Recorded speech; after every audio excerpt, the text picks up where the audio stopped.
Pour les pommes de terre sarladaises, il faut des patates idéalement nouvelles, qu'on coupe comme on veut. Donc Mino lui les coupe en quartier, voilà.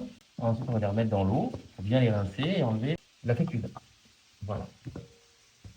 Donc pour les pommes de terre sarladaises, une fois égouttées, rincées, il faut en fait de l'huile d'olive, idéalement de la graisse de canard si vous en avez, sinon de l'huile d'olive.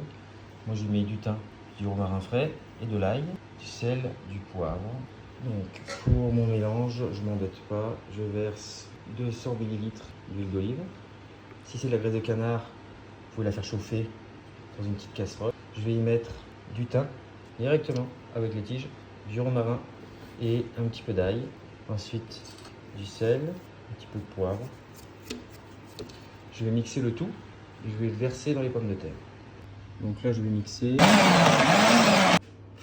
Donc je verse les patates dans le cul de poule, comptez 250 g crus à 300 g par personne. Je verse mon mélange, donc avec de l'huile d'olive ou idéalement de la graisse de canard. Dernière étape, c'est tout mélanger. On va répartir sur nos plaques les pommes de terre.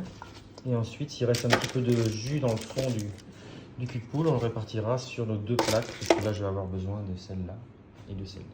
Veillez à bien étaler les pommes de terre, qu'elles ne se chevauchent pas trop, sinon ça risque de faire de la bouillie, surtout si vous n'avez pas pris la bonne variété. Là c'est des pommes de terre nouvelles, donc elles se tiennent très bien en cuisson.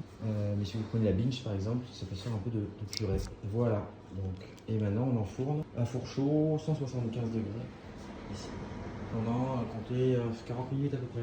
Il faudra en écraser une pour s'assurer de la cuisson. Les patates devraient être cuites demi 45 minutes.